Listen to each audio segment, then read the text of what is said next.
Entrepreneurs are with us tonight, and what we're going to be talking about is trying to get the price just right. That's what it's all about. And setting those prices can be one of the biggest challenges that a new business owner has.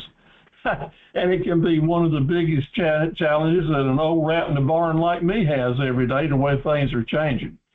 I'm Steve Carver, speaking to you from my home office studio in Dunn, North Carolina. Presentation number 1148. And thanks for being on the ride with me and let me join you on your journey. Best advice I can give you is always get a second opinion. You don't have to do it all by yourself. And the best places to get those second opinions in our state is at the small business centers and the various community colleges, and especially at Martin Community College, where Charles Banks is with us tonight. Charles, welcome. Give us a word of wisdom, if you would. Good evening, everyone, and I want to thank you personally for taking your time out of your evening. I know everybody's got a lot going on and trying to make their short time at home count, but I truly appreciate your time tonight, and I think you'll get some great information. Mr. Carver has been working on this series for a while, and every night I find myself scratching my head with new information he teaches me. So I sit back and truly, if you have any questions or any ways that myself or my staff can help you, please feel free to reach out to this info right here. And even if it's not us, if you're somewhere else in the state and you don't know where to turn to, please reach out and I will make sure to help you get in touch with someone at a small business center closest to you that can help you get your dream and your business on the right path. I truly appreciate it once again. Thank you, Charles, and thanks for being with us, and join in anytime you have something to strengthen our presentation. Charles's phone number is on the screen here, and you can give him a call to set up an appointment if you'd like, 252-789-0202 over in Williamston, home of the Sunnyside Oyster Bar that I'm looking forward to getting to pretty soon. And also, Charles is honored to have a great assistant, Deborah Hardison, who will also assist you if she answers the phone. She's very capable and does a lot of work related to these webinars. You will be getting a survey after the webinar tonight. Please take 60 seconds and fill it out. This is very helpful for the directors and lets them know what you're interested in, what you do and don't like, and we certainly appreciate you doing that. I will mention to you that this is number 4 in a series of 5 classes. And next Tuesday, we're going to be talking about taxes and depreciation and unpacking different aspects of those to help you maybe into your first tax season. I will mention to you that I have started another series with these exact same classes that are going on Thursday nights. And you're welcome to join in there with the same sign-in information at 6 o'clock. So this Thursday, if you missed our cash flowing presentation or our forecast and negotiating presentations, you can pick those up on Thursday nights in the next couple of weeks. I appreciate all of you's attendance. I do keep up with your attendance so you can qualify for your certificates, and looking forward to having you on board. And if you miss a class, you're able to make it up. You just have to let me know that you are making up a class, and I'll go back and check my records and give you credit for it, because we love to send out the certificates because you work hard for them, and we're glad to reward you. Tonight, it's about pricing, and there's a lot to talk about pricing. We could probably talk for a year and not cover all the different things, but there's an opinion out there with everyone that walks and talks. And tonight, you're going to get the benefit of my 64 years in business and things people have shared with me to go along the way. But what we wanted to hang on to in our series here is my reminding you always that you do have options, and hang on to the fact that you can be in control and you can be empowered. Of course, you can back up and back off or turn loose, but hopefully we're going to keep pushing forward, being very thankful and grateful for the opportunities that we have, holding on to our values, finding trusted friends and souls and customers so that we can plan our own empowerment. And you can do it no matter how young or how old you are, or whether you've been in business a day or for years and years. The homework challenges are sent to you by email. And part of the challenges that I'd like for you to do is to create a YouTube video introduction Do your own mission, vision, and promise statements. They're very important for you and for your business. Share some photos of yourself and your businesses and your services. Get on Facebook with a personal page and a business page. Study our street smart drill skills. Each week we're adding new words to our business vocabulary. Work on those and write a sentence using each one of the words. Very, very simple challenges, but I do have some challenges that might make you scratch your head a little bit, and that I want you to create and write down a structured negotiation plan where that you're going to be buying and selling a home and an automobile. And we talked about those last week, getting into that quite a bit. And also I want you to write a structured plan that's showing your advertised price for something that you're selling. I'm giving you the cost at $5,000. I want you to make $900 margin on it. It has a fair market value of $7,000, and I want you to leave yourself $1,050 negotiating allowance. So that's a challenge for you tonight. Be paying attention as we go through this, and I think you'll get a lot of information you will need to finish that challenge. Finding the right growth mindset to activate your best radar is the theme that we're using in this course, which is called Enhancing Business Management Skills for More Profit and Less Stress. Sometimes it's the smallest little things that we do that help us out the most, and I'll be focusing on a lot of that as we go. So our words of the week, our 7A words is what we're focusing on, and we've already covered 5 of them. Let me ask you, do you remember what they are? Get out your happy fingers, put them on your keyboard, and type in there the words that you remember that we've covered so far in the series. Just let me see how many of you do remember. Give it a shot, okay? Let's see some words coming up over there. Anybody remember any of the words we've talked about in the last 3 weeks? Oh, gosh. They're not coming to you as fast as they usually do. Y'all are usually on time. Didn't read your email I sent you today, did you? All right. Yeah. That's all right. We'll get right into it. Here's the words that we've covered so far. Here we go. Thank you, Cindy. Attitude, got to have it. Bad attitude, you go nowhere. Atmosphere, creating the right environment for positive thinking and selling. Achievement, that is making plans to succeed. Without plans, you can't achieve, so you got to work at it. Attentiveness, no doubt, thinking about and watching things very, very closely. All these are attributes that the entrepreneur must have, not may have, but must have. And I'm encouraging you to try to use these words, remember them, and remember it's the different things that we need to kind of put in place as we're putting our DNA together to run our own businesses. This week we got 2 more words. Aggressiveness. A lot of people will say a business person is aggressiveness. This entrepreneur is really aggressive, and by golly, I like that. I'm proud of the fact when someone says, "Oh, Steve Carver is one of the most aggressive farm equipment implement dealers that there is in the country," because by golly, I think I am, and I try to be. But you have to be really, really careful in that you don't become hostile or belligerent or a bully or pushy, but being forceful in your desires and in your goals and doing whatever it takes to get there, that is a good thing. And just keep it in balance so that you don't go to a point that people think that you're maybe attacking or something like that. So aggressiveness is a good thing. If you don't have a little touch of that going on with you, put it in your coffee tomorrow morning and see what it does for you. Then a word that I've always loved through the years and have taught actual seminars on the word itself, and a part of the attitude and personal business professional behavior, the word audacity. When's the last time you used that? Recently, maybe?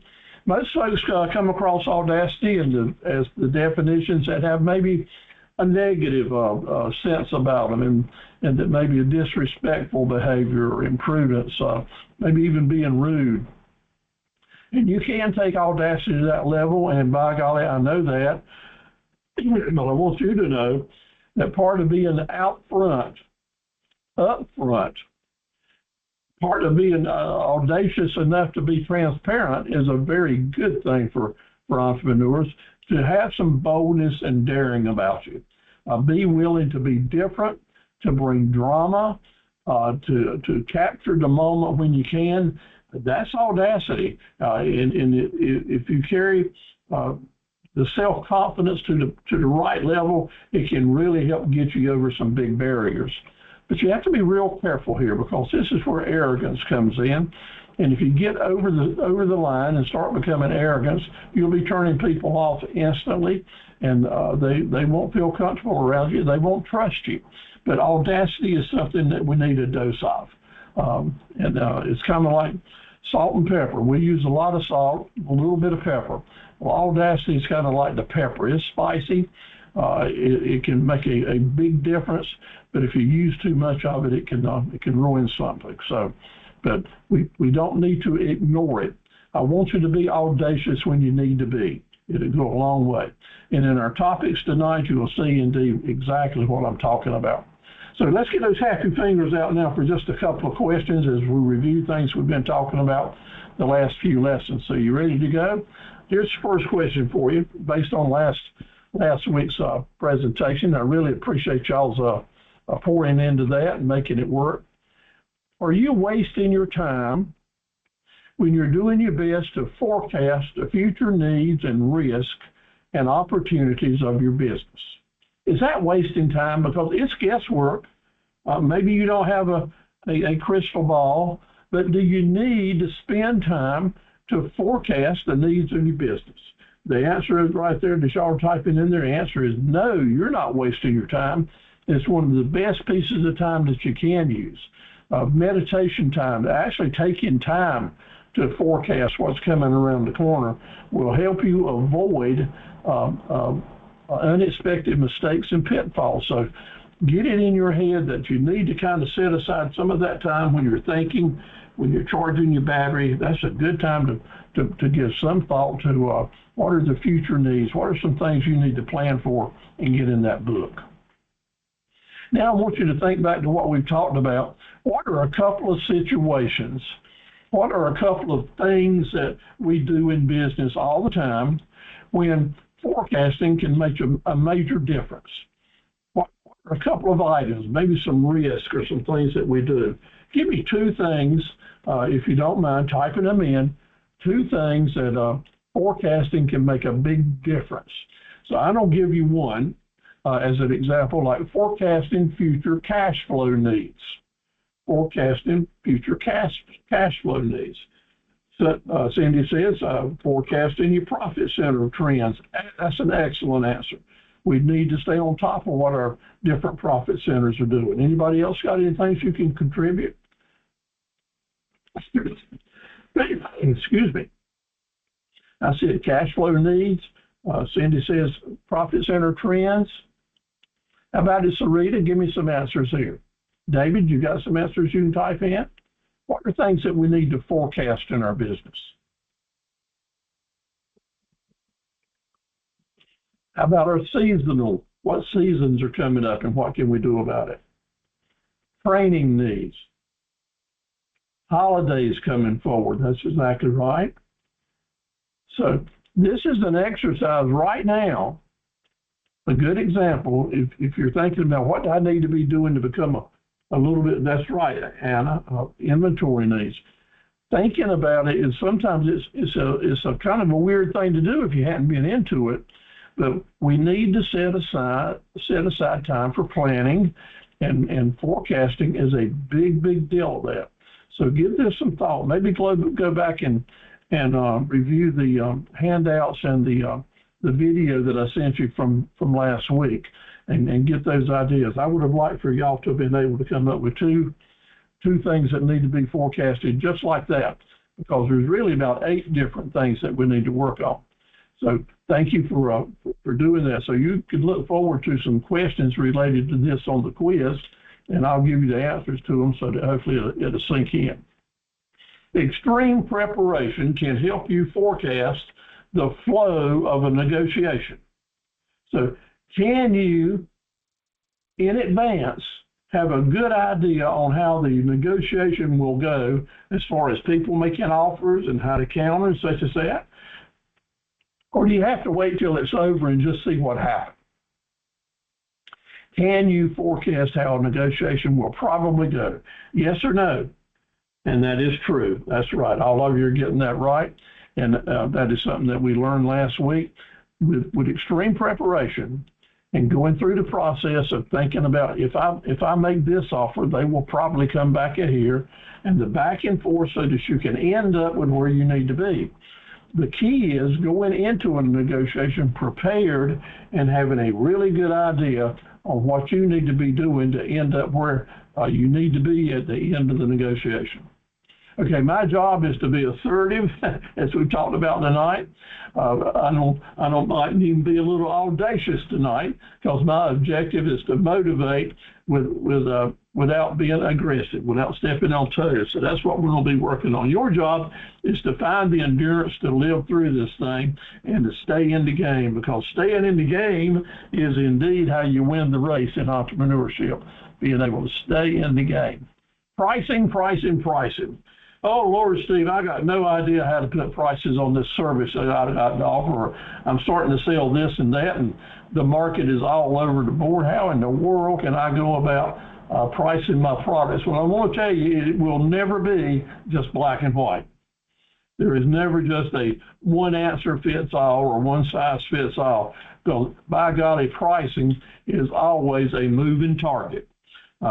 Things are changing, competitors are changing, people are coming in, foreign countries are putting other stuff in the country, our customers have different needs. There's a lot going on with pricing. And in this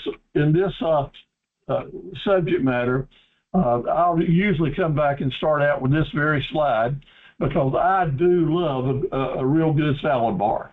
I love a salad bar that's got a lot of ingredients in it that I can put that salad together today how I like it. Tomorrow I might use different ingredients with different dressings and different that. Well, that is pricing, my friends. If you are into staying on top of the opportunities that will come your way in the pricing world, let's just address it as if it's a salad bar. And the more ingredients we can use, the more options we're going to have. Because let me share with you, if you watch people in a large restaurant going around the salad bar, some people will take a lot of this and a little bit of that and this and that. Different strokes for different folks, different things turn other people on.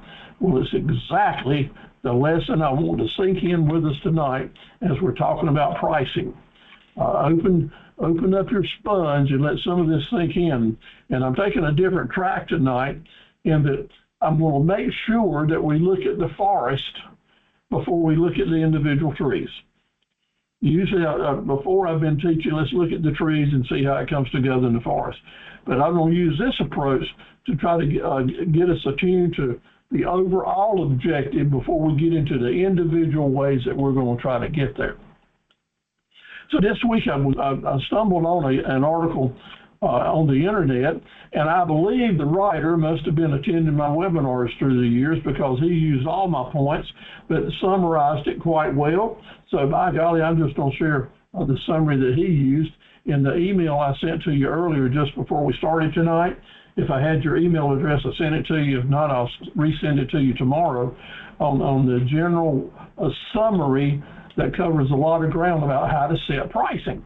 And I found this from the MailChimp people that do mass mailers for me.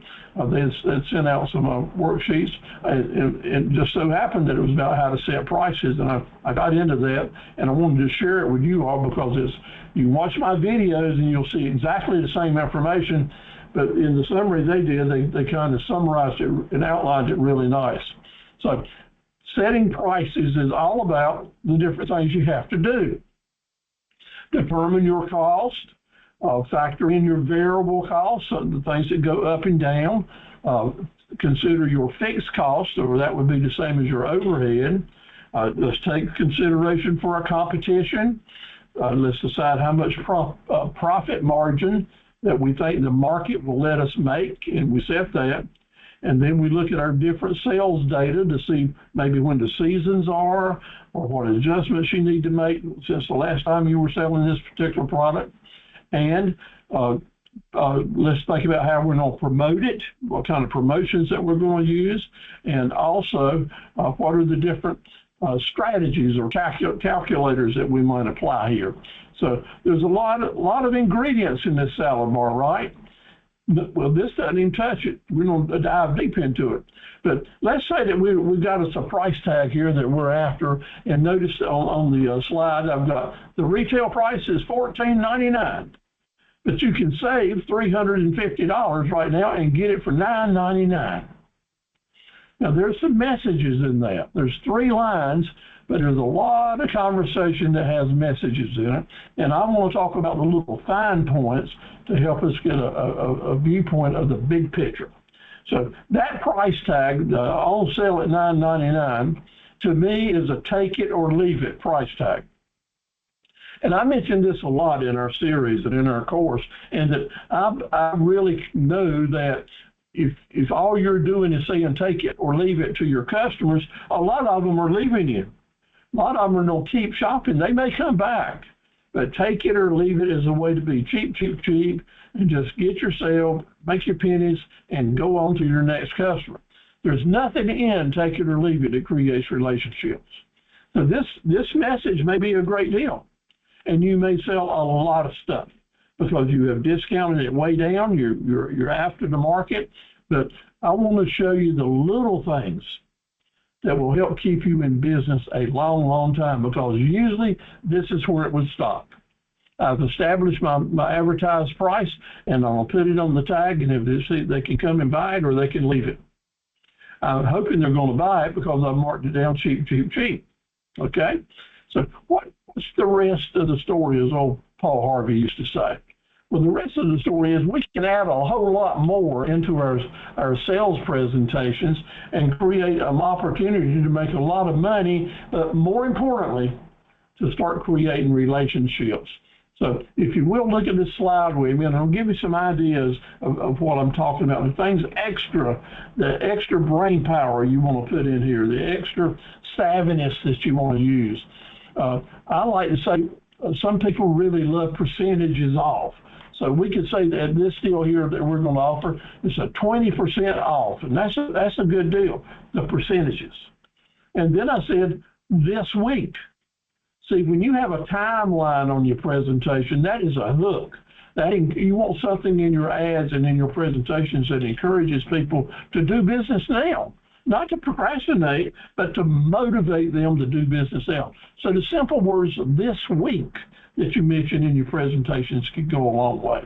We got the same retail value, we got the same save price, but instead of just saying only $9.99, we said on sale today, only $9.99. Now, even if you run this ad for 3 weeks, the person that's looking at it, the ad is saying to them, hey, this is on sale today. So I'm going to call them today. One word can go a long way. The word only, just a little lonely only word, to some people rings the bell. They like, well, it's only so-and-so. It's not this great big price, but it's only so-and-so. So I like to use the word only a whole lot. And then notice that asking price, $9.99. I didn't say 1,000. I didn't say $9.98. I didn't say 1,010. And when I was doing my math, building my price, it might have came up to that. But that $9.99 is there for a purpose. The 99 part is a bell ringer for a lot of folks because it's not $1,000. Oh no, it's only $9.99. And you and I both know it's only only a dollar difference. And I could have put 2 more nines there if I wanted to, couldn't I? $9.99.99. That's still less than 1,000, which maybe someone's wife told them, that guy that was going out, don't you spend over $1,000 today. So when he comes out and he sees a price tag that says $1,025, he's going to remember that wife's going to beat him on the head. But when he sees that $9.99, that's a green light. Let's go for it. What else have you noticed about the $9.99? Do you see any zeros behind that? No. You see, $999 dot is $999. $999.00 is a bigger number. And you are after the presentation, the hook, of a smaller number to attract the buyer. So when I'm really pushing things and have time to think about designing my ads to the nth degree, I always present them without zeros on the end. It's just $9.99, and it's only $9.99. Now we're going to move into take it or leave it not. We're going to start offering some options, and options are important because on this item, let's say it's a piece of furniture, I will assemble it for you and add $25, but that's optional. Or I'll deliver it for you 30 miles out and charge $50 to do that. It's very reasonable, but you know what? It's optional. And when I do that and add it all up, then we got sales tax here to bring in at 7% at $76. That's not optional. Somebody's got to pay the tax, but it's still a negotiating point. It's something that the customer may say, man, if you'll pay the tax, I'll buy the rest of it. All of these items are put in here to pique the customer's attention and maybe make you an offer or let's talk about it. Because he may call you right up and say, you know, I want to take advantage of that $9.99, but I can come and get it. We don't have to add that $50. Or, hey, I'm good at assembling stuff. I just wanted it at $9.99. And you know what he might say is, I'm not interested in the assembly or the delivery. And by golly, I'll come and pay you the $9.99, but I think you ought to absorb the tax.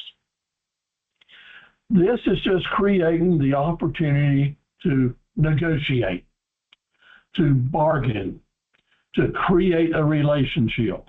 And when you do that, then you are making a place for future business with the same person. People like to do that.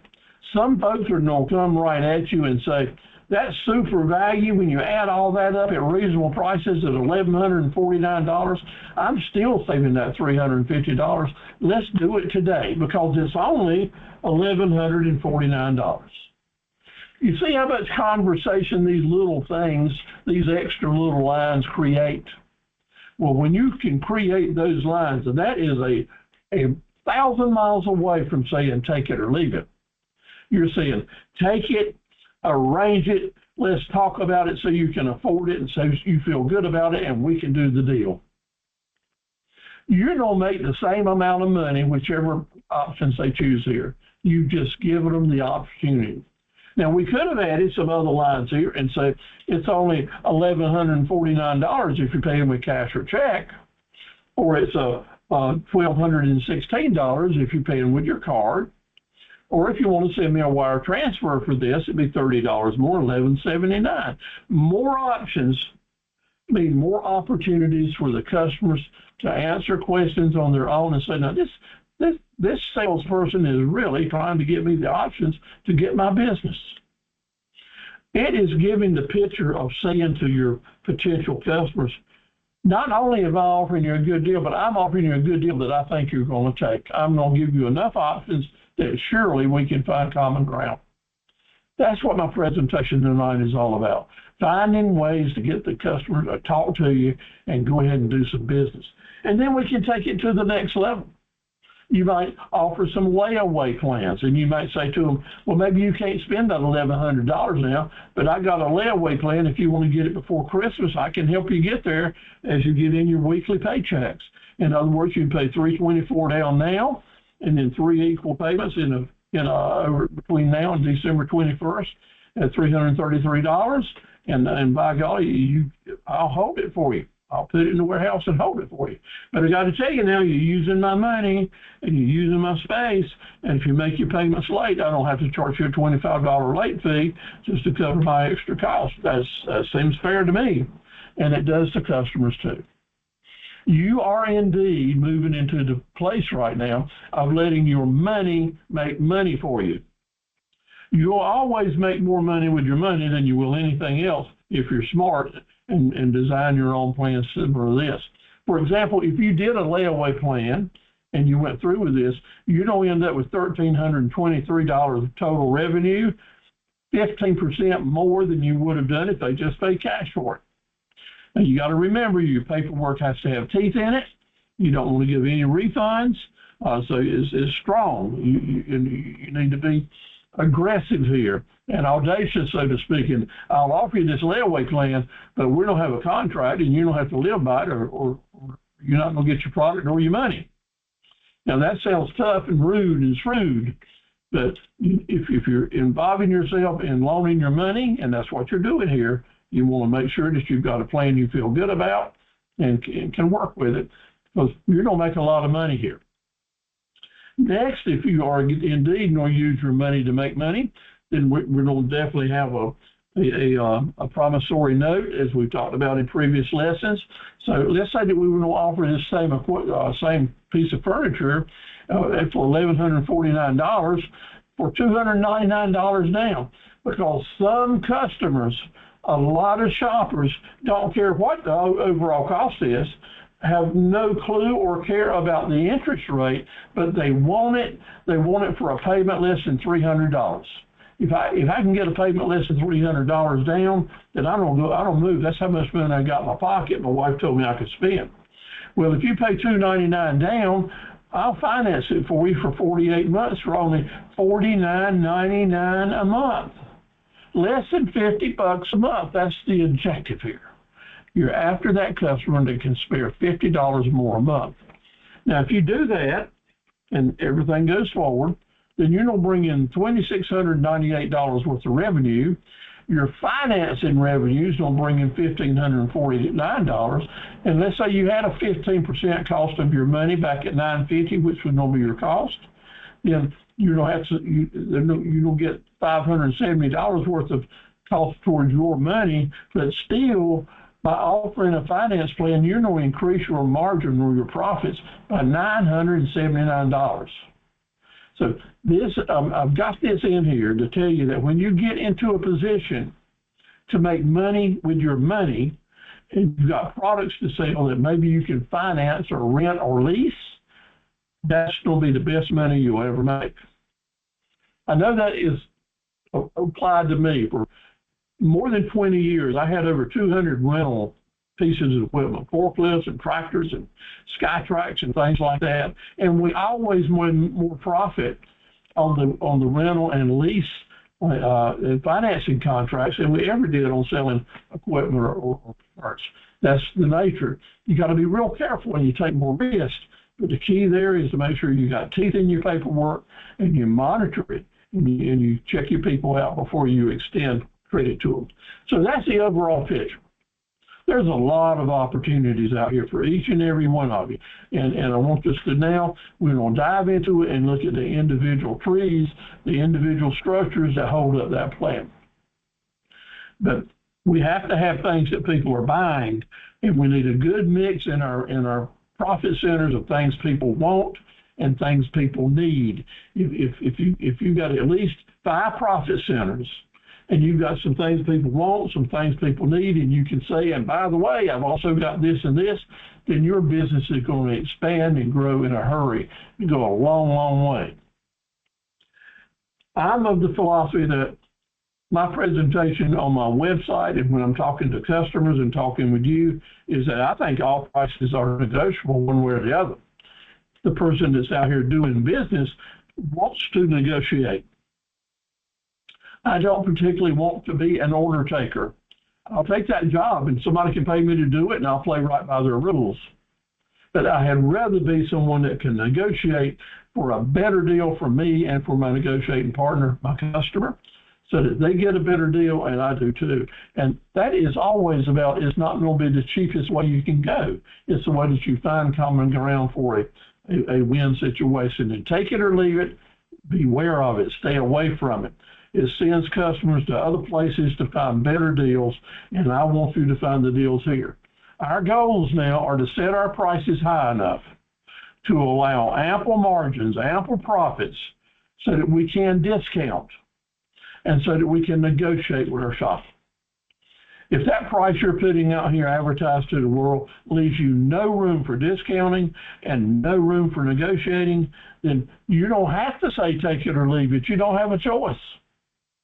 So we're going to work in the direction of not being there. So let's look at another price tag right here. Let's say we're selling a set of furniture, and the price tag that we're going to look at is just like it says here. $13,875 includes delivery. How about that? Yeah. Those two extra words, includes delivery, make this not a take it or leave it. Just two words there encourages the customer to say, well, what if I want to pick it up? Can I get a little discount? There you go.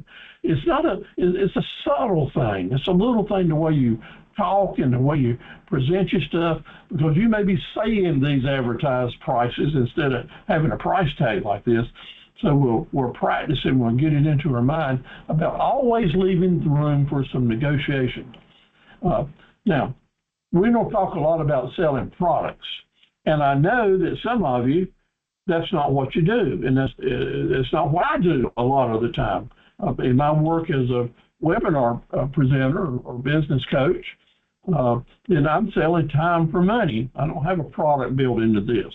Now, in my equipment business sales, that's all about the products. But selling time for money is what a lot of us do, and that's just as important that we learn these particular lessons. We need to always remember that there's billable time, sellable time, and then there's just time that you're doing other things. Maybe you're working hard in your business, trading or marketing or making appointments or housekeeping or doing management work. But if you're not actually selling to your customer, then you're not making money. So that has to be part of our mindset. How much time have I devoted and have I figured out to spend with my customer, actually making presentations, closing deals, doing what I need to do to include creating revenue creating time. That's what it requires. So I have to encourage you to do it and say to you, and forgive me if I step on your toes here, biscuit time and coffee time and watching TV time or playing games on the internet or looking at Facebook or YouTube, that is not time that counts as a small business entrepreneur's way to stay in business. The time that does count is when you're talking or quoting or working hard to sell a deal. And if we find ourselves doing all these other distractions, we're going to come up short on the money side, on the revenue side. So let's talk about that a minute. Let's say that your personal earnings goal for weekly take-home is $1,000. And to get to that $1,000, I'm going to suggest here in an example that we don't need to sell $2,550 worth of labor to end up with $1,000, because we don't have a cost of doing business to take out of this at $1,275. We got taxes to pay at $204, and we got insurances or whatever other deductions have to come out. Or in other words, to end up with $1,000, we got to do $2,550 worth of work. And that has to stay in your mind. If you're just going out and quoting someone, I'll do this job for $1,000 because that's what I need, when you get your $1,000 back home, you're going to have to pay these other bills, and you're not going to end up with that $1,000. So tonight, on up to, I always have to put my multipliers on here to see what I want to end up with. Because in our business, in our revenue planning, forecasting, that's what has to be done. So we got to sell $2,550 worth of time to end up with that $1,000. So how are we going to do that? Well, let me share with you some things. If you're at work for 40 hours and you spend 15 hours selling out of that 40, and when you actually look at your own schedule and your own calendar, lots of times it will come down to that type of slice.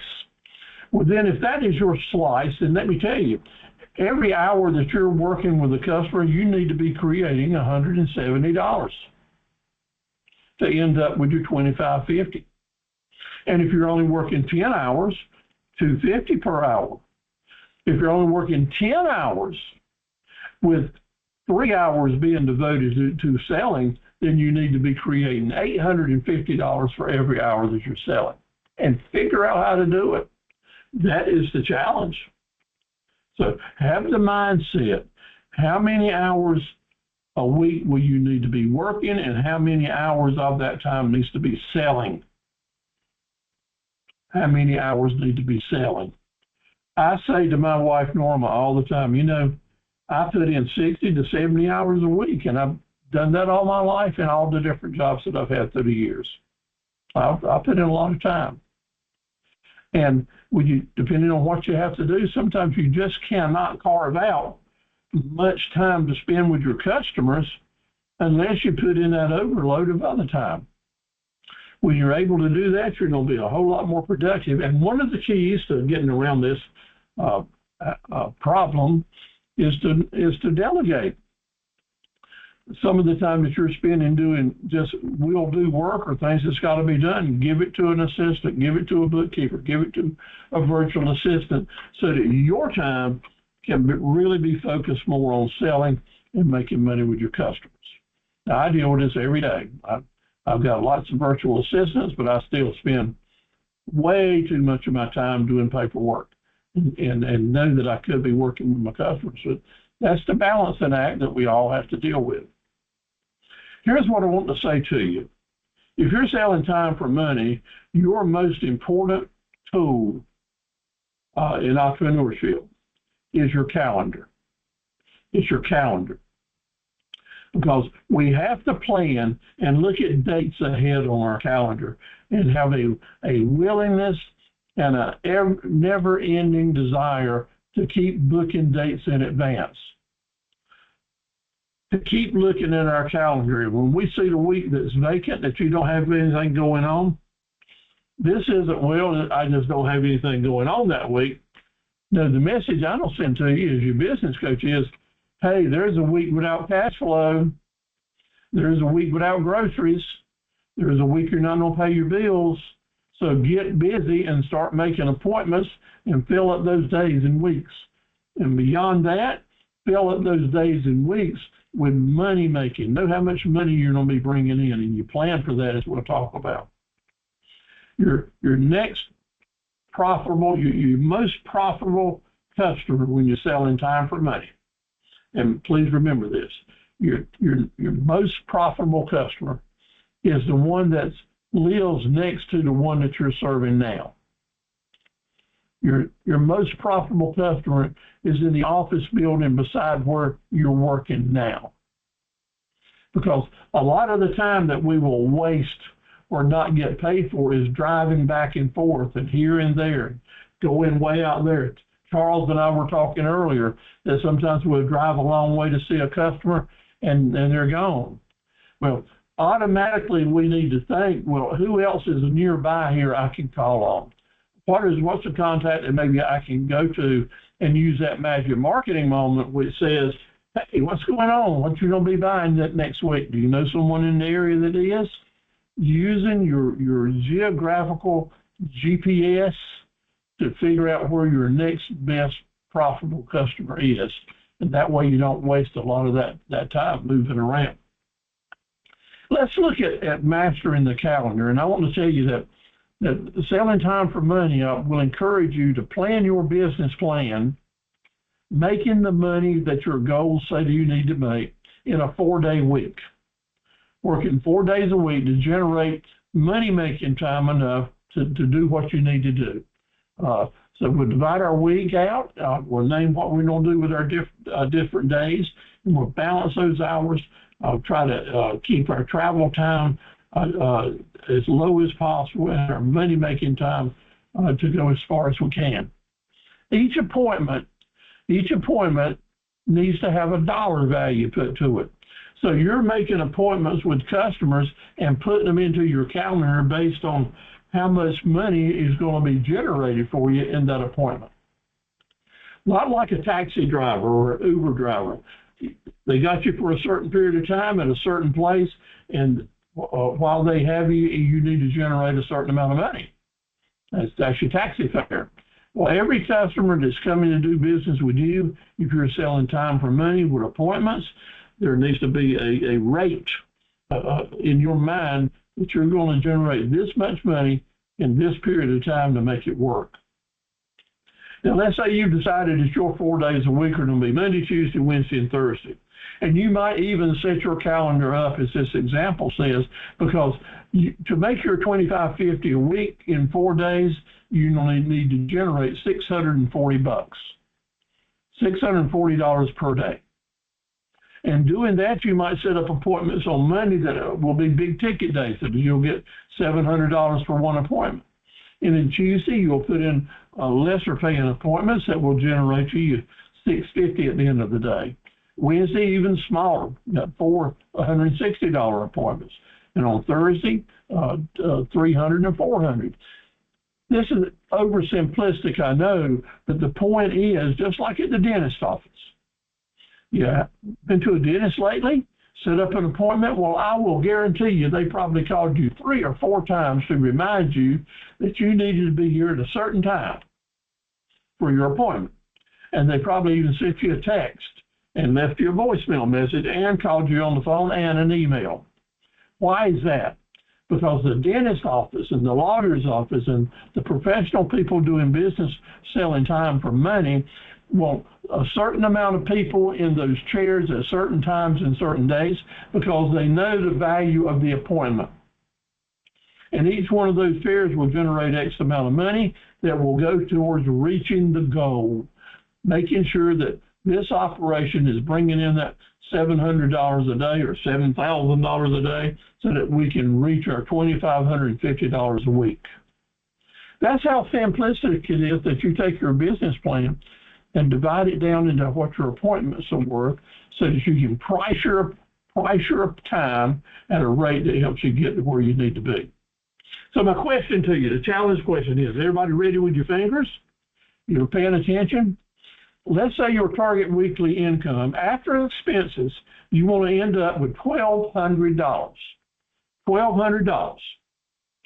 And your expenses for the week are $600. With me so far? And you're going to be on the job 3 days, 12 hours each day. 3 days, 12 hours a day, making money. The question is, how much per hour do you need to earn to meet your income goal? How much per hour do you need to make to reach your goal? Now, isn't that the question that you would always ask me? That's the question that you will need to be asking yourself, my friends. And maybe this is all brand new to it, but it will always come down to you being willing to say, scratching your head and saying, good gracious, I wish I knew how much to charge for this job. Am I too much or too little or whatever? Well, let me tell you, your charges on your individual appointment should be based on you meeting your goals. You might be charging one customer $50 to do a certain thing and another customer $600 to do the same thing, provided in when you slotted them in to help you reach your goals. Your time is valuable, and you need to put a value on it and try to schedule your appointments to make it work. And it's a tough job, but you can do it. We all do it that have been doing it for years. So let's see what we got in here. Cindy says $50 an hour. Charles has got his thumb up. What do you think? Anybody else got an opinion? How much per hour we need to make? All right, well, let's see how that comes in. So it looks like that we need to earn $1,200, plus we need to earn another $600, which is an $1,800 total. We're working 12 hours a day, 3 days, that's 36 hours. So we divide the $1,800 by $36, comes up to exactly what Sandy said, is $50 an hour. So I went through those slides and it got a bit deep and steamy and smoky, and golly, I don't understand this. But when you put it in this perspective, you can easily see how you can start pricing your services. But it all starts out with you putting that goal up there. What is your income goal? And then working like heck to try to get there. I really hope this helps you, because I know it's a tough subject with people just getting started. But again, what's left? We got $1,800. Take the expenses away. We got our $1,200 there. How about that? Now let's move into selling products. Okay, stuff, selling stuff. The price is right is our objective. Always having the right price. You can't sell it if the price isn't right, and you can't sell it right if you do not buy it right. In other words, you have to buy it at a price that you can add your profit, your margin, your overhead to it, and that advertised selling price is attractive in the marketplace, and you can sell it so you can end up with something at the end of the day. But we have to buy it below fair market value so we can sell it above fair market value. Now, I sent all of you out emails early today about fair market value and how important it was. I hope that maybe you skimmed that over. I want you to hold on to that email, because when you get your quiz, you're going to have to kind of repeat what's in there and really have it sunk in so that you're going to be holding on to it the rest of your business life. Because when you're buying and selling, fair market value has to be playing in your mind. Also, when you're selling, the 3 times rule may help you. If you hadn't ever been here before, you're new in the market, the 3 times rule will help us remember that whatever our cost is, we're going to multiply it times 3. We'll have 1/3 to cover our wholesale costs. We'll have another third to cover our overhead and cost of doing business. And then we'll have a third left to pay profits, have profits and pay our taxes. So the 3 times rule is a good place to start your thinking, not to end up, but to start your thinking on what should I be charging for this or that. We have to test the market and survey our customers and do our research and such as that, and dependable at figure what our potential market share might be at this particular cost we've come up with. Apply market strategies to see if this 3 times rule is applying, puts us in a good place. And you know what, folks? Sometimes you can add some money to it. Sometimes you have to trim it down after you do your checking it out. Did you buy below fair market value so you can sell above fair market value? So here's where I will ask you, and have you studied, and do you think that you could almost repeat this from memory? Just give me an idea over here on the chat board. Y'all are getting more active here and appreciate it. How many of you think you got it? Or how many of you think that you need to work at it some more? Give me a yes if you got it firm and I don't need to talk about it anymore. Or give me a no if we need to keep working on this. Have you got it, or do we need to keep working on it? Help me out here.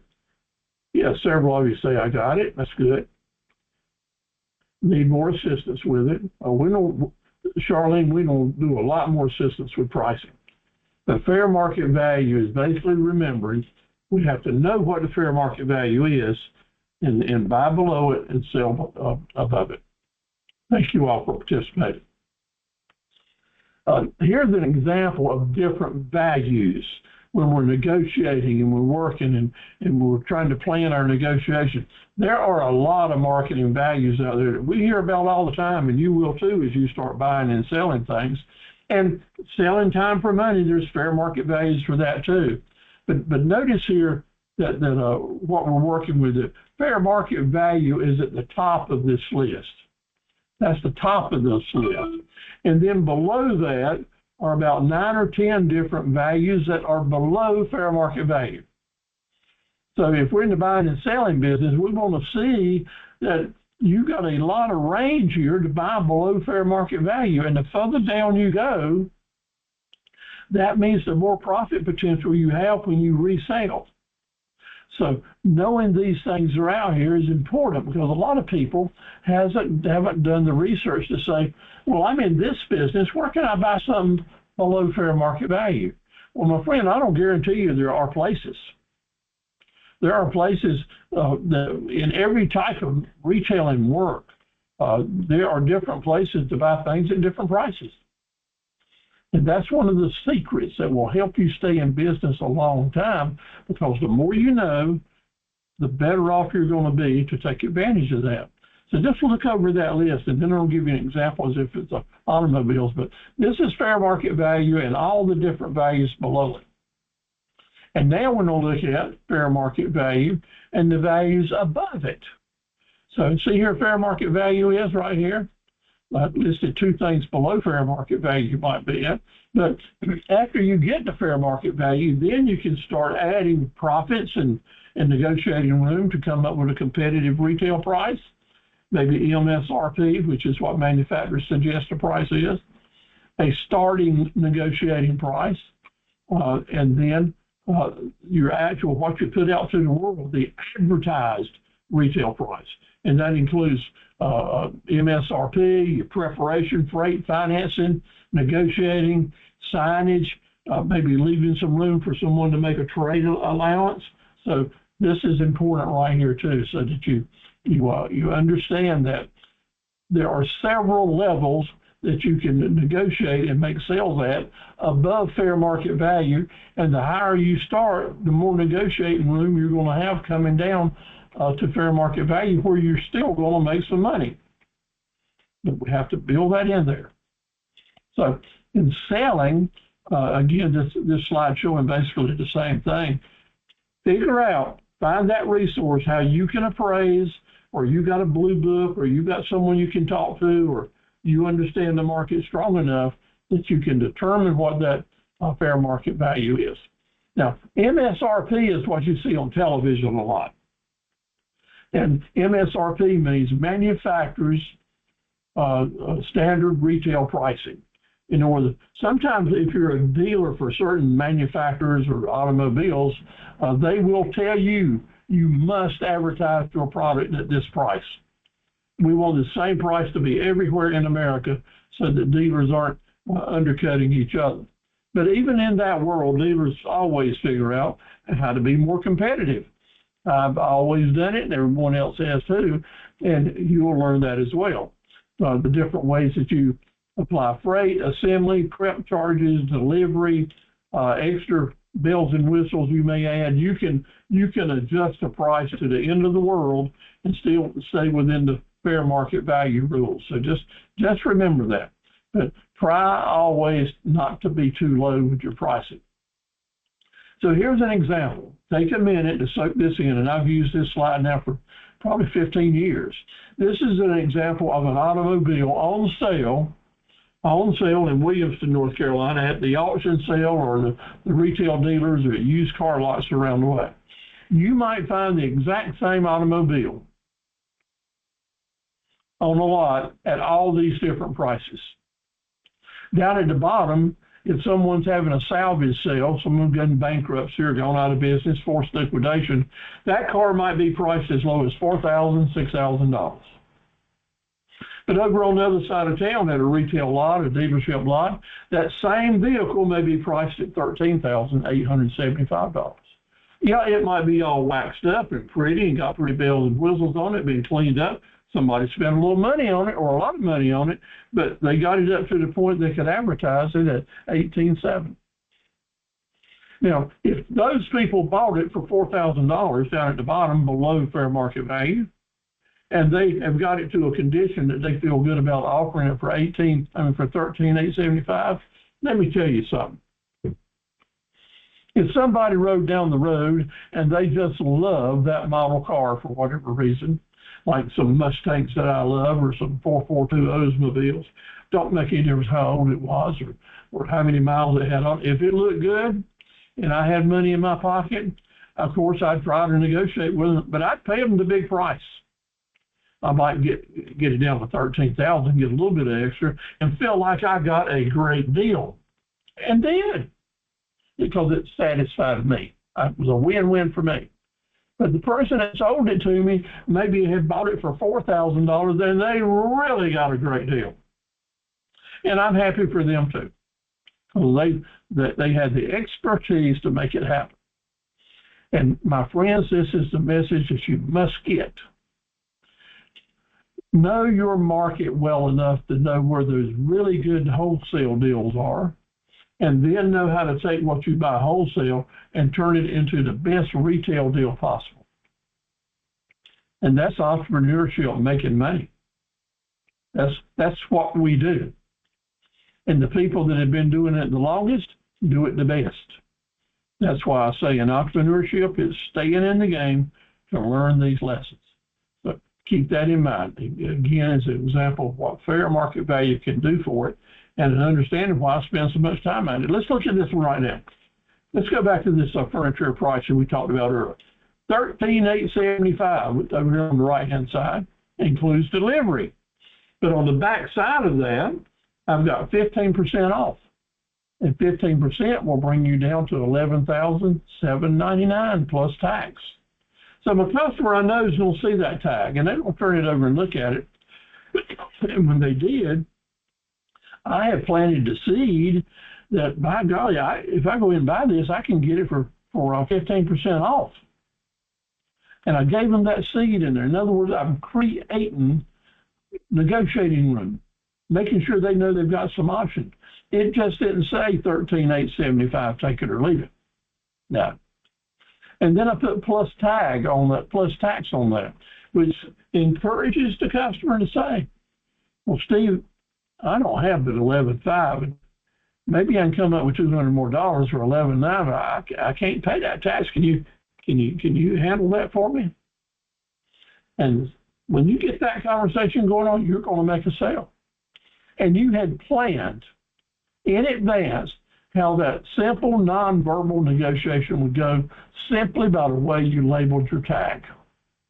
You started the price up real high, got their attention, then you offered to take them out of the game with the 15% discount, and then you left a closing offer there for them to make, if I will absorb the tax, and you could say yes, and still be exactly where you wanted to be, because over on the other tag that only the salesman or you do, and I really encourage you, if you're selling products and you got someone selling with you, or you got a lot of stuff out there, make sure you have a cheat sheet that gives you where you stand, what your low dollar needs to be, how you can go. So a cheat sheet on that particular thing, it had a factory code there, which really, as pretending it's the code number for the equipment, for the furniture, but it says LDR 11250 net. Low dollar retail 11,250. So I knew that if I sold that for $11,800, I was well within my margin of profit.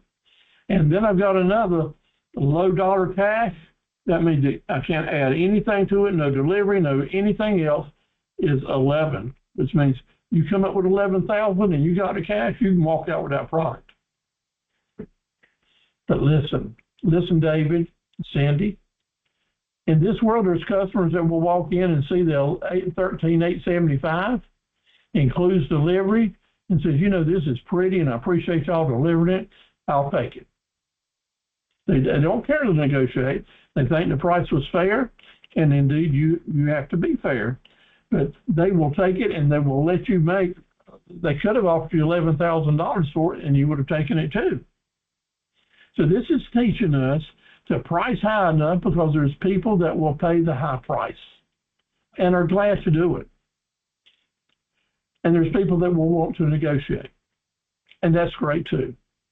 And as entrepreneurs in the retail business, we need to be ready to serve them all and offer all of them a way to negotiate and get to where we need to be. And if this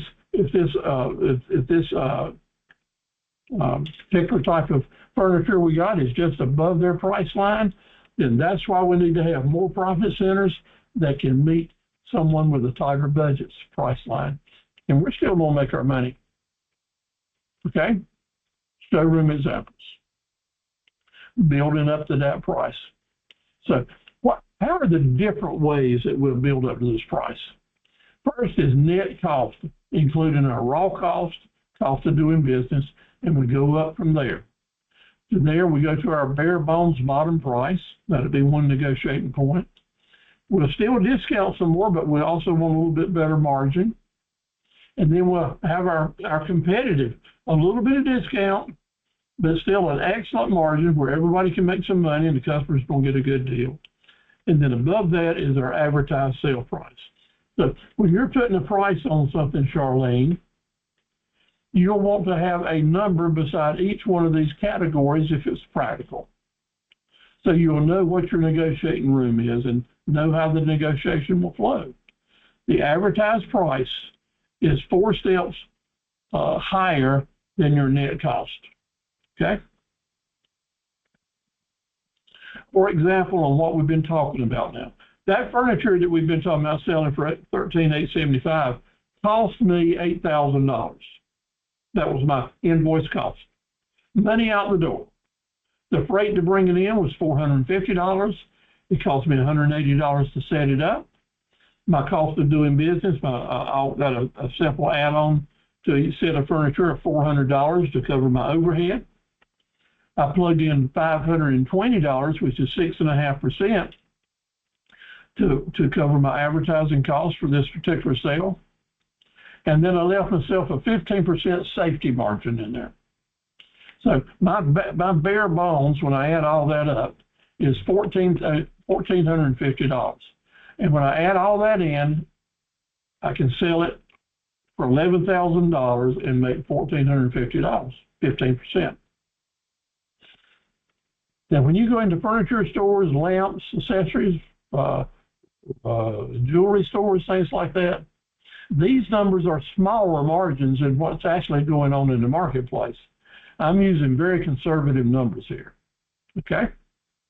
So I want $11,000 as my bottom dollar, but I've got it $11,250, $11,800, $13,875. Those are my plateaus. Those are my negotiating points. And so I can forecast now how the negotiations can go with a customer with them being happy and us making the money we need to make. Is take it or leave it your customer's only option? I keep asking you that because when I look at websites sometimes, when I look at your Facebook ads, it's just falling out to me, take it or leave it. And which means to me that you're more interested in being an order taker than negotiating and creating a relationship. The basic concepts in your pricing strategy are to achieve your financial goals, of course. And if we got it too low, we can't ever raise the price up. So it makes common sense to start out at a good price. Entrepreneurs will more often or not price your products and your services way too low. And what that means to a shopper is that if you're that low, in the back of their mind, they're saying, well, you must not be worth much. Or there must not be much value here. This must be junk. The higher your price and the better your presentation, justifying the price, the more money you'll be able to make profit-wise, and the more customers you'll be able to impress by selling a good product. As I said earlier, I said a couple of weeks ago, when you have the chance to, I'm moving to selling products now, when you have the chance to get a better known, a better name brand, a well advertised brand to sell, that's the one you want to go with first, because that name brand has already sold itself. And all you have to do now is to convince the customer they need to buy from you because they know it's a good product. So that'll help you out a lot too. Now, the different types of pricing strategies, so pay good attention here, if you will. Your simple formula, determine your cost, and then you start adding the different things that you have to add on to it, just as we talked about earlier. That's the most simple formula there is. It's called a cost plus, and that's what we have been doing earlier. So you start out with your bottom line being your cash sale price, and then you go up from there to get to your ticket price. Cost plus pricing is the way most of us will get started. But sometimes after you've been in business a while or after you understand better what the market is, after you've done your cost plus one time, then you may move into a different type of strategy because you already have that information in a nice capsule, and you can make the adjustments as you go. Value-based pricing is a different consideration. Maybe you're into selling time or money, or into selling a certain product that is way above the actual cost of it. Or it's just really hard to figure out what the cost is. There's a lot of time involved, but there's also some products involved. So then we look at the value that it has versus other people's offerings, new, used, condition. The value of my 1965 Chevelle is a lot better than the one that David's got to sell, because mine has brand new tires on it, it has bucket seats, it's got a new paint job on it. It's just worth twice as much as David's, even though it's the same model car and the same mileage on it. So value-based has a lot to do with a lot of different kinds of selling. For example, real estate's a good example of that. When you're doing value-based, you're going to be looking at what the competition is and making the comparisons. Sometimes you want to use value-based when you're looking at particular niche markets. Like, I am really tuned into deer hunters, and I'm offering a complete package at my store. I got all the profit centers that you will need. In other words, I am a good place to do business and to have a relationship with, and I can spend more money. I'll use the example there for like boats, people buying boats, for example. The Fountain trademark boat. So many boat manufacturers have a name brand of value that just goes along with it. Boston Whaler is a good example. The Boston Whaler boat, sitting right beside another boat, being exactly the same size, having the same engine, the same anziff and bolts about it, the Boston Whaler boat would probably bring 20% more, be valued 20% higher, because of reputation being non-sinkable. They've got a special hull that will not sink. You can cut the boat in half and it'll still float. So there's a lot of value items, but that is the secret. For entrepreneurs, our secret weapon is to know what our values are, and to use those value-added features in our presentations to justify a higher price tag. Wholesale versus retail pricing. We got to remember that if we're selling crafts or things like that, we're making things to resell. If our products can be sold to vendors, to other dealers or other people, retailers, if we got a product that we can sell to other people and let them resell that product, what does that do for us? First of all, it increases tremendously the volume that you will be able to sell. But that means you've got to have the capacity to create volume, a lot of items. And when you're creating a lot of items, do it in such a way that you're keeping your cost per piece down, so you can offer that person that wants to buy it from you at a wholesale price a good price that they can resell it and make their retail dollars.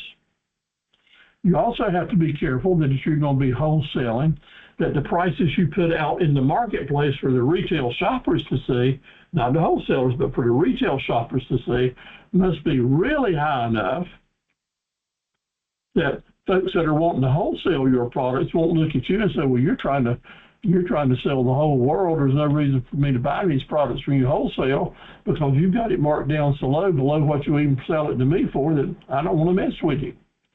So you have to protect your retailers if you're going to be in the wholesale business. And the wholesale business is a good business to be in. My business is based on buying at wholesale prices and selling at retail prices. Sometimes I'll do some of both, but most of the time I'm getting it at a very low price, and my margins are really tight because I sell nationwide and the competition's tough. But knowing the difference and how to make that work is a big thing. Now, several of you have asked me, I need help with my price and I need this and that. So sometimes we just have to look at the individual things that you're selling. let me see here what we got mentioned here.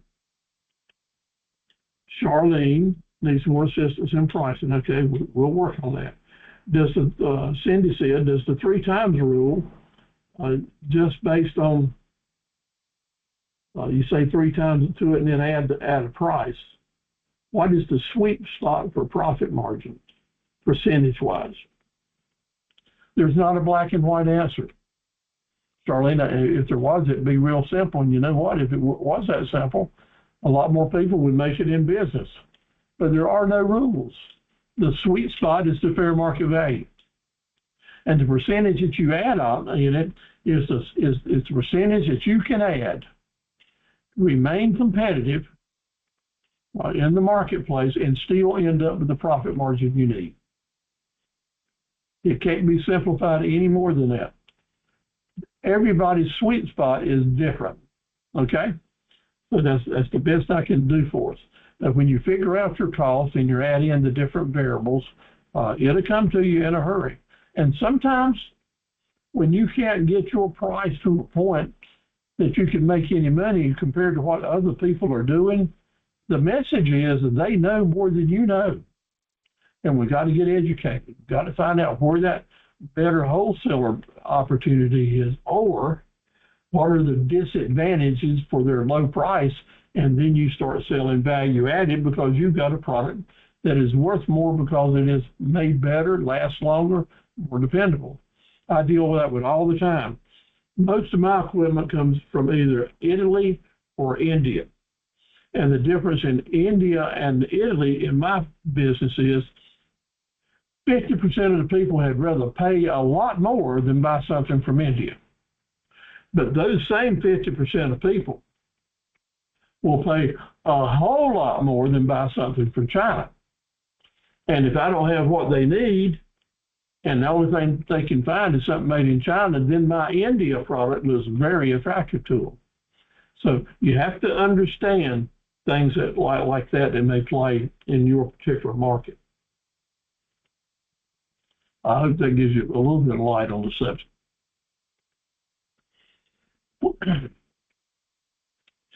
Your margin will be higher when you're selling retail than your margin will be when you're selling wholesale. And it kind of has to be that way if you're going to do a significant, serious wholesale business, because the people you're selling to are going to have to take the price they pay you, add money to it to resell it. So be careful as you enter into wholesaling to make sure you're keeping your retail prices up very high so that the people you're buying from can still make some money. Tiered volume pricing means you buy more from me, the volume goes up, you get a better price.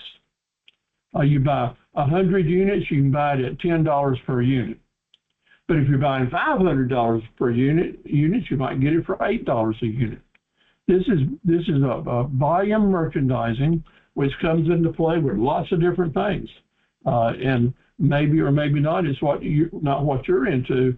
But if you're into farming or crafting in certain ways, or selling parts or pieces, then this becomes a really big deal. Let's say that you're wholesaling pieces of a piece of equipment, like the piece you make for the manufacturer is just one of 1,000 that they buy. Then we have several companies in North Carolina that do piece material, and it's a good, profitable business, provided they're into the niche markets and understand how it works. Maybe something you want to think about. Hourly pricing strategy gets back to what we talked about earlier. Your hourly pricing needs to be based on your income goals. And it's just that simple. It's not about the competition. It's not about what your service is worth. It's not about what the market is stand. However, you've got to start pricing at what your goals are per hour or per appointment, and try to achieve that and find the customer base that will pay that kind of price, and then stay focused on them, because we definitely cannot be all things to all people. And someone that may be willing to pay you $100 an hour because what you're bringing to them they really need, and they'll take that information and develop it into something to help them justify that expense may not be worth 5 cents an hour to someone else. It's all about the niche markets that we serve, so we have to focus on those. So hourly pricing strategies are very, very important. Keystone pricing is something that if you were in a college classroom or a business school, they would mention this a lot. It's one of the in big marketing worldwide retailing, people will refer to, well, we know Keystone price this item, which means whatever it costs me, I'm going to double the cost. And doubling the cost is kind of weird, and that's really a 50% markup, even though I would normally call it a 100% markup, but it's doubling the cost is Keystone pricing. Some industries, that's just what they go by. That might be canned foods, it might be shoes, it might be baseballs, it might be a lot of stuff that the industry standard is whatever you pay for it, you double it, and that's going to be your retail price. Then you still got room to negotiate and cut your margins sometimes. But starting, that's it. Just like I said, the 3 times rule is a good place to start. In certain industries, Keystone pricing is the way to start. Project-based pricing. Unlike regular hourly basis, what we're going to look at here is the finished product and how much time it will take to get to that product. In government contracting and some types of construction contracting, we have to look at what the finished project is going to be worth to us. And sometimes this takes a whole lot more figuring and strategizing and thinking about how much time is going to be involved to make this happen. And then you put a price tag on it. This is really going to require that you talk with someone that's been there and done that if you want to have a reasonable offer. I can give you some good news, though.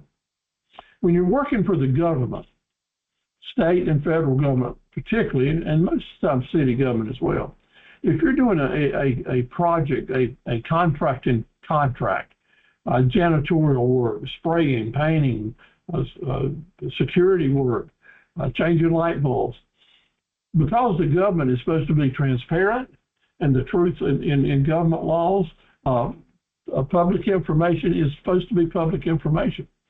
So if you don't want to bid on the contract that's been going on before you and it's just time to renew it and they're going to put it out to bids, you should be able to go to that contracting officer and get a copy of what the other contractors bid on it the last time it went public.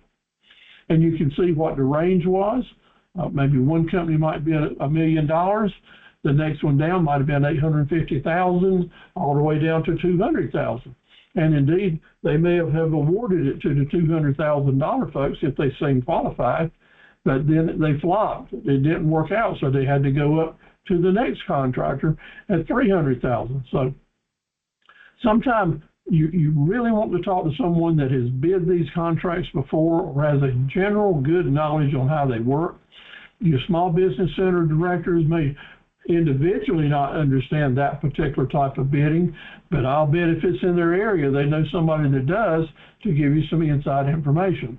And that inside information is critical. When I was doing that, I always got the tabulations of the previous bidders, and I could see real quickly either, hey, I don't want anything to do with this, my organization is not set up to handle this, or wow, they're knocking down some big bucks. And I'd give some very competitive bids sometime and get the orders and make good money on them, okay? But I'll tell you this, if you're making good money on a government contract, the next time it comes up, other people are going to be after you. They will be in there bidding against you, so you have to fight for it and figure out a way to work with your contracting officers to get it renewed or to negotiate a renewal. Remember that word, negotiate a renewal. It comes into play, really, really important. Pay what you want pricing, always called the donation-based pricing. This allows the customer to put a price out there and make an offer. Make me an offer. If you're in a really good position on this, or you know your positions in the pricing world, and you know what the suggested prices might go, your pricing strategy may be, I don't give a suggested price and then encourage people to pay what they want to. That doesn't mean that you've got to take the deal. But it does mean you may see some offers you didn't expect or get a better feel for the market. You've got a lot of range out here. Remember, there is no law against the ways that you can offer to sell your products. The only legal price out there is fair market value. Luxury pricing. That is when someone has a product, they want it to be the most expensive in the marketplace. I got the best product and I want people to pay the biggest price because that's the clientele I'm after. Starbucks started out that way. Starbucks started out making millions of dollars with shops selling coffee for $5 a cup right beside other places that were selling coffee for $1.50 a cup because they marketed it as extra good. They had all these extra flavors, certain types of services and other extras that you could get. Being the most expensive with some folks is the way they want to be. Mercedes, Louis Vuitton, Rolex, they want to be the most expensive. They've got the most quality. And indeed, if you can figure out a product line that you can be the most expensive on, the most quality, the one that people want, then praise be to you. That's worth going after because indeed that means you will be established immediately and have a really good profit margin all the way through. We've already talked about keystone prices. I'll go past that. MSRP, I mentioned earlier. If you're a dealer of an appliance or a car or maybe some other type things, the manufacturer will do their best to set the price. We'll call it MSRP. And you'll have to play by their rules to a certain extent, but that doesn't mean you can list down what MSRP is and then offer other options to go for it, okay? But sometimes that is dictated to you. Now we're getting into what you and I have to deal with more often, and that is bundling, putting a bundle together with our prices. You know, the most prevalent place we see this now is like with the telephone companies. They'll give you internet, they'll give you cable vision, they'll give you telephone service, all in a bundle. A lot of little things to end up with a big thing. And try to make that as competitive as possible. And what they're doing is trying to keep you from shopping the individual services. I heard on the national news tonight that a lot of people are busting those bundles apart and stopping their subscriptions and ended up getting one piece of information here and another one there and saving a lot of money. Another place we see the bundling prices a lot is if you go to the meat market, you go to a butcher shop or to a large meat market, you look up on the wall, you'll see a lot of bundles now. You get the bacon and the ham and the steak and some sausage, all put together in a big bundle for X amount of dollars. And what they're doing is trying to say, wow, look at all this stuff you're getting for a smaller amount of money. You need to look at that very carefully because the quality of the cuts may not be as good and you may not be getting exactly what you really like. Maybe you really don't want sausage, but you really want some prime rib, then be careful not to fall for the bundles. But on the other hand, large family goes through a lot of meat, don't make a lot of difference. Sometimes you save a lot of money that way. Everybody knows that. So my question to you is, what do you have you can bundle and offer? And maybe that's exactly what you need to be doing for the holiday season that's on us now. Put together a shopping bundle. Offer your customers a better price for more products. Discount pricing is alive and well, and I want to tell you right now, you probably will have to discount, but I don't want you to give a single discount in your business. I don't want you to give a single discount in your business, but the rest of the story is that you didn't plan to give. And our presentation tonight is all about putting enough room in that advertised sale price that you can discount it, negotiate, and still end up with the profits that you planned to make. So discount profits don't be alive and well. What is loss leader pricing? Have you heard that term before? In merchandising, it's been around a long time. Well, this customer is using that product as a loss leader or this, that. You'll see that maybe with Food Line may have a certain type of bread that they've cut down, and this week they're going to offer it at 35% off this week. And they're calling that a loss leader. Well, I don't tell you right now, that doesn't mean they're losing money on it. It means that they're not making as much profit as they normally do but they're using that to draw customers in. They're using that one product at a low price to bring customers in, and they know that if they can get the customer in the store, they will impulse buy a lot of other stuff, and they'll make a lot of money doing that. Loss leading is a good way to do business. And as we talked about earlier in another webinar earlier in the series, as is bait and switch. Bait and switch done the right way is a good way to bring people to your store. And then when you get them there, you show them other options that they might like better than the one they were baited to come and see. So that's loss leading pricing. Psychological pricing is huge. And I talked about it earlier. It's part of the forest, because when we go into a store, you'll notice right now, department stores, big box stores, grocery stores, car dealerships, and you look around at the different price tags, you'll see some that are really pushing the $99, $99. You'll see more nines in their stuff than anywhere else. That is a psychological thing to help people get past that bigger number and buy at a lower number that suits their budget. Things, the big ticket items where people are financing are going to pay more attention to how much per month than they do to the actual sale price, because they don't have enough money. I don't have enough money to buy the big new car or pickup truck, but I might have enough money to pay a monthly payment. And by golly, if I finance it 72 or 84 months or 96 months, that price may come way, way down. But when you add up the aggregate of all those prices, I'll probably pay half again as much as it was worth. But that's the negative side of it. As a retailer, you and I have to know that per month price is the driving force for a lot of people. It is a part of that salad bar that I talked about earlier. The monthly price is a part of that salad bar. The under $100 is a part of that salad bar. So am I just saying this, or do I use it? Well, this is one of the web pages off my website.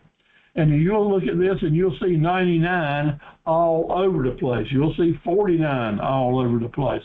You'll see 79 all over the place, or 89. I like to use nines because in the 5 years I've been doing this, customers will call me up and say, Steve, is that cedar still 99.49?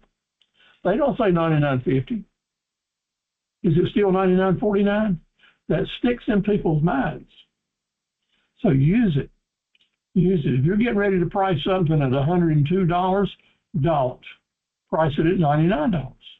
If you're getting ready to price something at $157, don't. Price it at $149 or $159. Put those nines in there. Sometimes you can raise your price up to get it to the next 99 level and actually make more money than you were getting ready to and sell more products. Now, when someone sees that is a seasoned shopper like you and I, then that actually, they know in the back of their mind, in their subconscious, that we move that price up to get to 99. Therefore, I might be able to get me a $50 discount just by offering it. Isn't that right? Tricks like this, strategies like this, not tricks, promote people to make you offers very seriously. So take it seriously. So pricing strategy. If you had the choice of which one of these to choose, which one would it be? Let's see it over there in chat.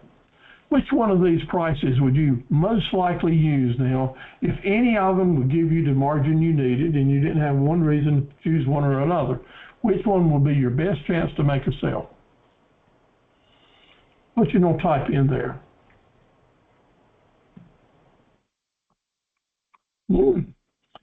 Well, Cindy says $199.95. Anyone else have an opinion on that?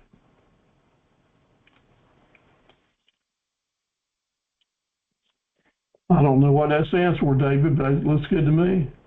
B, oh, okay, let's see your letters. B, A, Charles is coming in. David, it's letter C. Okay, I'm with you. That's absolutely right. I agree with you. There's no right and wrong answer here, but I'd go for $199.95 every time. It's the most money I can get and stay under $200. That's the one I'd go with as well. Below competition may be a pricing strategy that you're forced to use. You may be in a game, in a marketplace that it's all about the competition and y'all are fighting each other tooth and nails. And sometimes we just have to say, I'm pricing this at this figure, compare anywhere, any of my competition, take this price and let's do some business. I want your business right now. And what the advantage of that is, well, first of all, the disadvantage is you may not end up with a profit that you wanted or needed. But if you come in with this low price, that gives you the opportunity that if they take that bait, then it gives you the opportunity to come forward with a bundle to offer them the other items that go with that and make some money on it. And staying below competition with a larger ticket item will bring them in the store, and then it's up to you to be that salesperson to add items to it. Some people are all about the word save. Save, save, save. Show them the retail price, give them the sale price, and then say, you're saving X amount of money.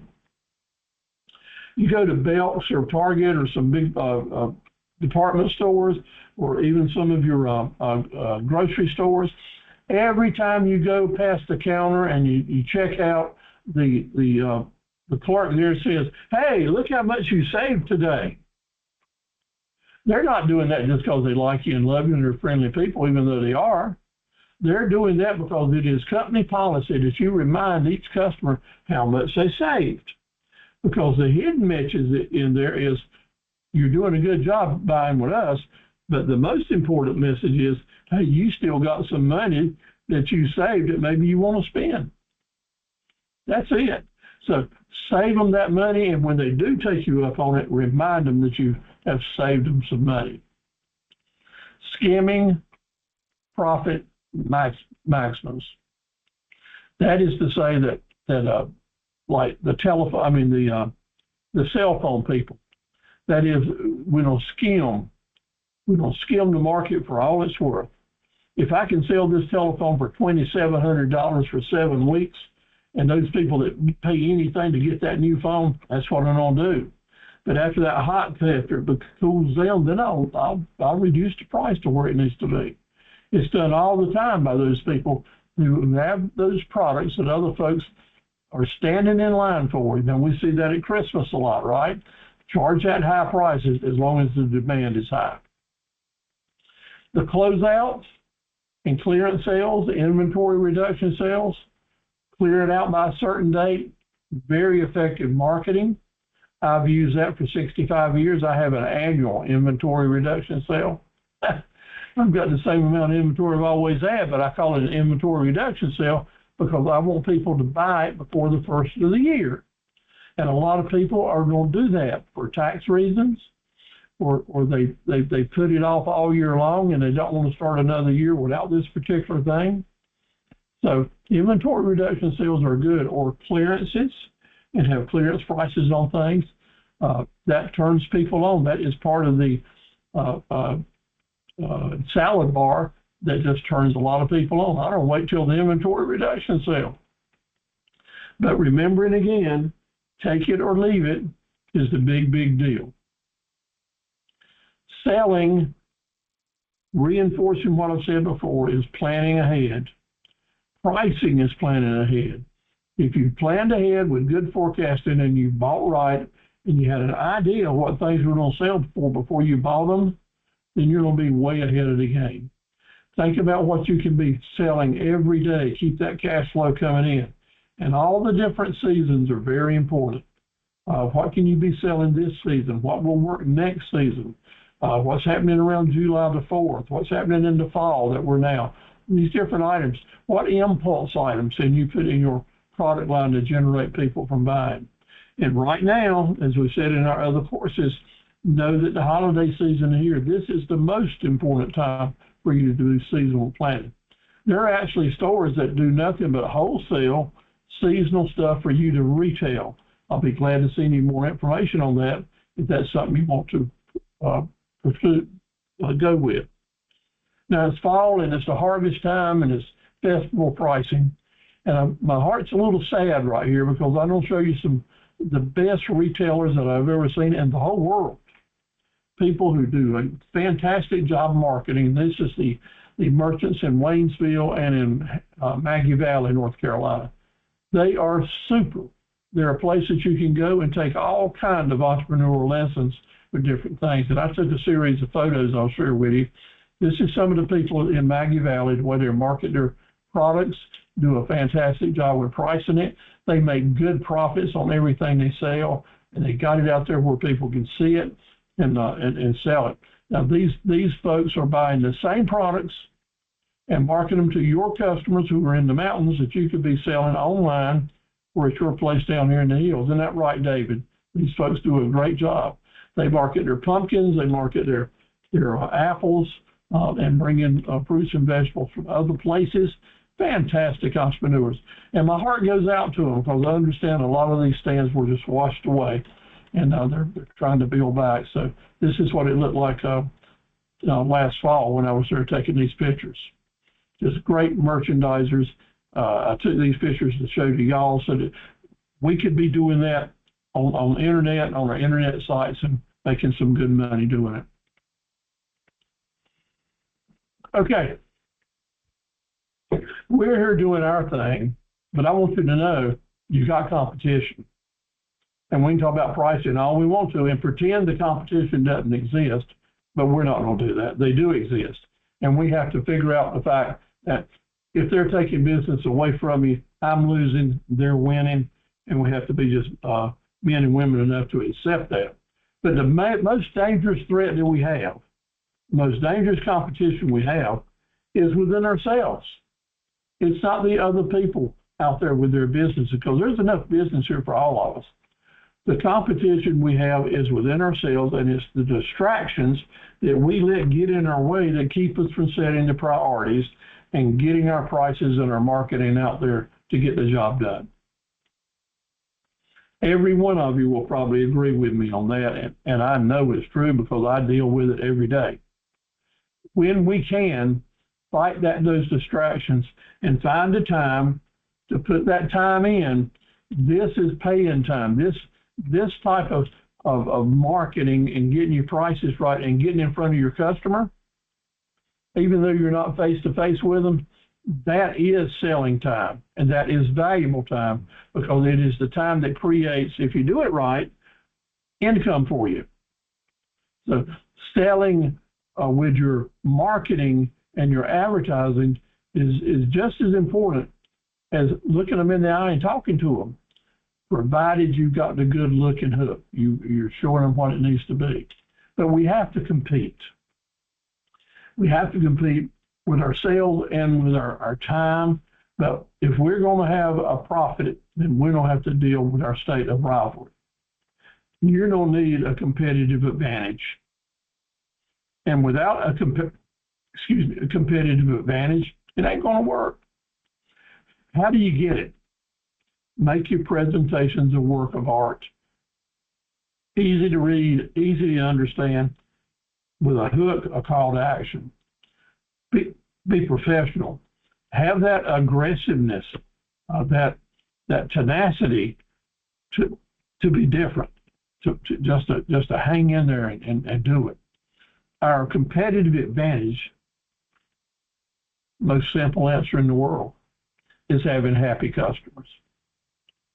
So all through this series, all through this course, we've talked about our raving fan customers and creating those raving fan customers. And when we make a sale, end up with a happy customer, a raving fan customer that will indeed send other people to you.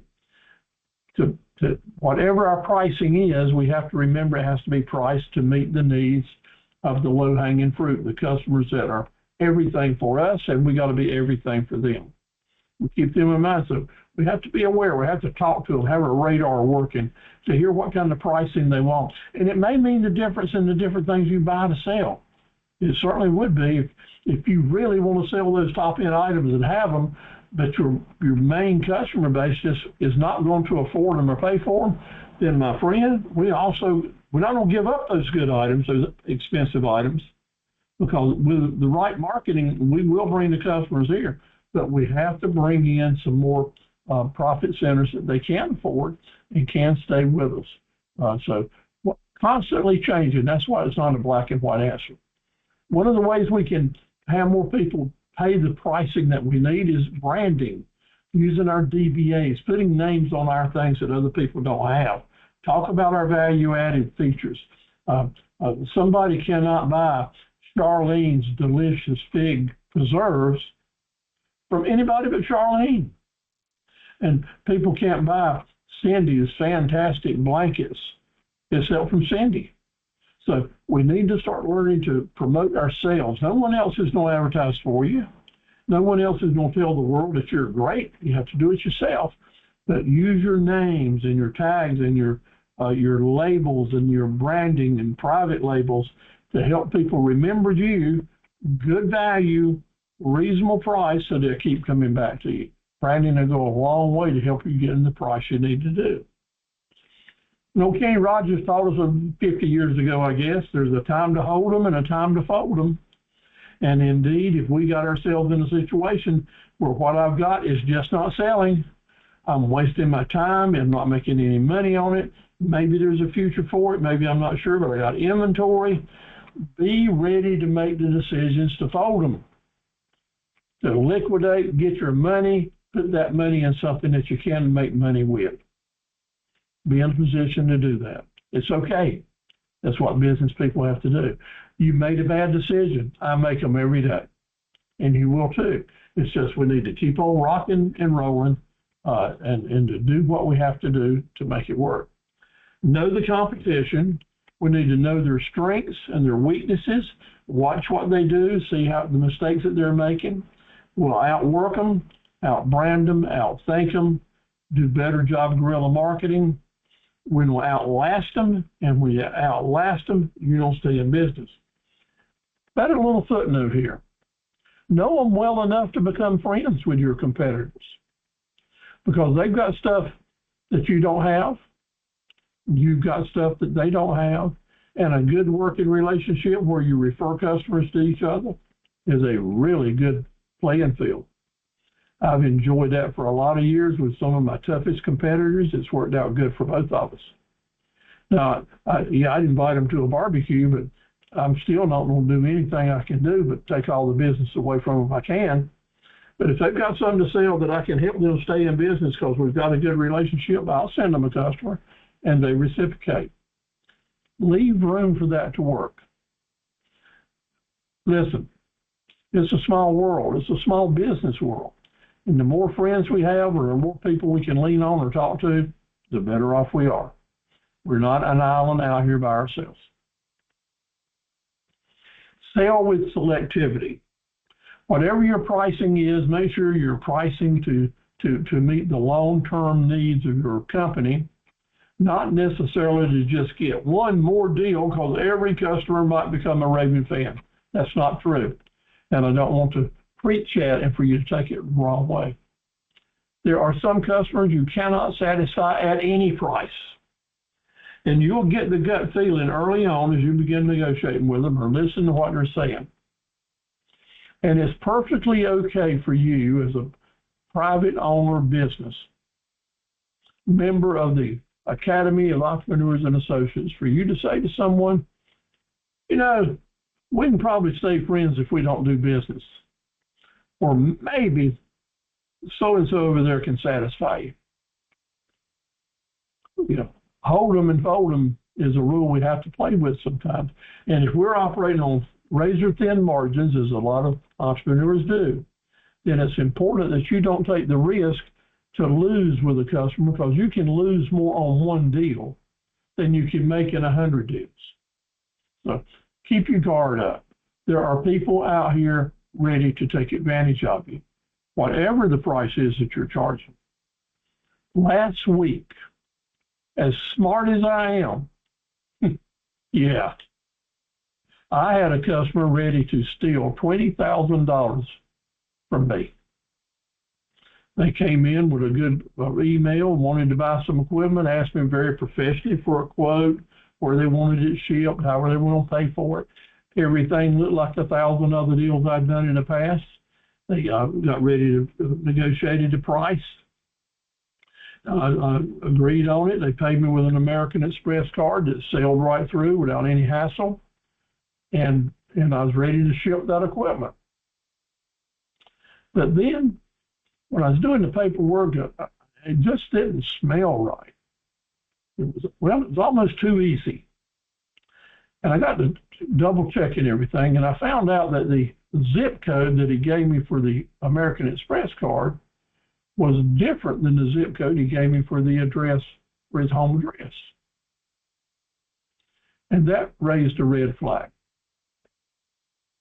So I did all I could, and it was a hassle to end up getting American Express to tell me what the correct numbers were for this particular card. I mean, you had to jump through a lot of hoops. But after about 2 hours on the phone, I found out that that was a fraudulent card. The numbers he gave me were correct, and the card went through, and I charged the money. But when I found out the rest of the information, the zip code was not right that he had given me. The home address was not right that he had given me. His first name was wrong, and the last name was wrong. To get the card to go through, I didn't have to give him that information. So the money was transferred to my account, and I found out it was a fraudulent information. If I had shipped that equipment out, and he had a fraudulent truck driver, I would have lost the equipment, and then I would have had to pay back the American Express card holder that we took their money from, and that would have cost me about $20,000 negative, and that would wipe out with me 4 months of work. Yeah, put me behind for the year. So keep your guard up. Be careful. If you're not quite sure how to be safe with this situation or that situation, ask someone. I'll be glad to help you with all kinds of safety issues like that. Sometimes we get out here and we're doing our pricing to do the most business we can, but always keep your guard up, because there are people that will take every bit of profit that you ever hope to make. So we have to stay on our toes, and we have to keep searching for new selling opportunities, fight the distractions, set the right priorities, maintain the highest standards we can, and be the best person you can be. Doing that, by golly, will help you. If you feel like that you're waiting for your ship to come in, I've had this before. Man, my ship's coming in, but then we discovered it's already come in and it's already left the dock. What are you going to do?